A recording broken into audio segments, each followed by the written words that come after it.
It's great to speak with you today, Jamie. I look forward to hearing your views on the future grid and how it's related to supply chains. Can you start by providing a Absolutely. brief background of yourself? Yeah, my name is Jamie Hannon. I am a mechanical engineer by background. I spent 10 years of my career in the semiconductor industry for Teradyne as both a manufacturing engineer and as a mechanical engineer. Pursued my M.B.A. and ended up leaving Teradyne for a company called Nuvera Fuel Cells that does both hydrogen generation and hydrogen end use through fuel cells. After a number of years working for Nuvera, I moved on to SustainX, my current employer, where I work as a supply chain manager. And SustainX is a company that does isothermal compressed air energy storage. It's essentially a large grid-scale mechanical battery that translates electrical energy from the grid into compressed air, which is then stored. And when there's a need for the energy on the grid, that energy is translated back into, it's expanded and turned back into electrical energy. So it's a basic background. Thanks. Can you talk about the future grid and how it ties to supply chain? Yeah, absolutely. Well, as we move forward, 5 years out, 10 years out, 20 years out, what we'll find ourselves doing is relying more on transient forms of energy. Right now we have a largely fossil fuel based, at least in the industrialized world, we have largely a fossil fuel based grid, taking coal or natural gas or oil and turning that into electrical energy through steam, to basically heat up water and turn a steam turbine.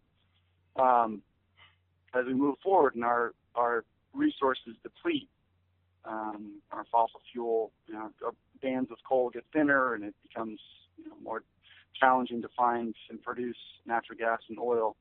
We're going to find ourselves looking more to transient forms, i.e., wind and solar, solar thermal, to produce more of our electrical energy. Some of the challenges that we'll find are, that you have this supply chain that's set up, right now for, to supply parts into a fossil fuel based economy. As those old technologies start to wane off,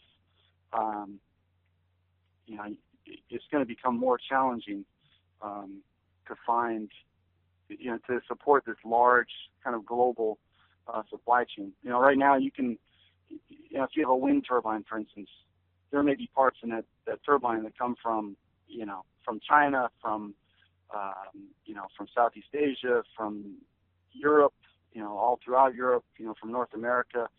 And as you take the fossil fuel part out of the equation, it becomes more and more challenging to support that supply chain.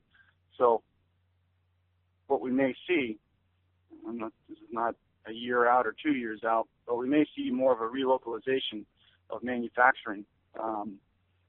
So that assembly that you were getting from China or Japan, you may need to turn that manufacturing capability back on closer to point of use. Can you talk about what supply chain challenges you face at your company? I'm sorry, say that again? Can you talk about the supply chain challenges you face at your company?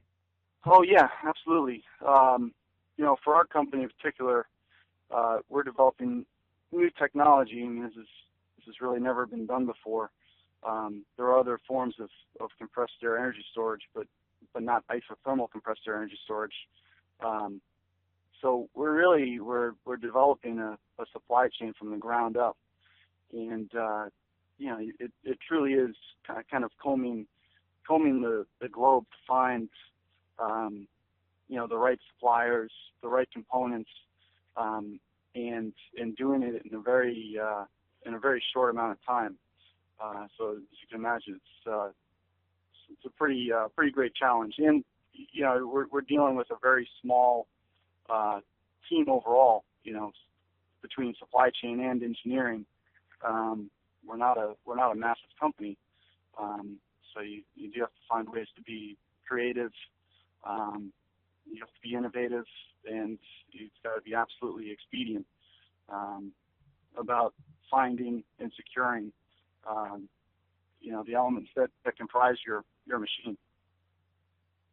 Do you have any recommendations for managing supply chains in the alternative energy industry? It's, as far as supply chain management goes, I think the same basic tenets apply, whether it's alternative energy or energy or the biomedical industry or semiconductor industry. Clear, concise communication, finding the right suppliers for the job, building strong with those suppliers.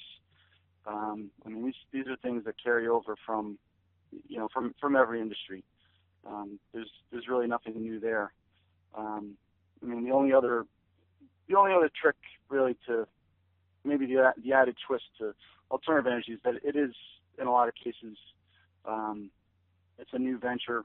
The technology may not exist, so it does require maybe a little bit more of a creative touch. Otherwise, it's not very different than anything else. Thank you, Jamie, for sharing your views on the future grid and supply chains. Sure, absolutely. Thanks, Dustin.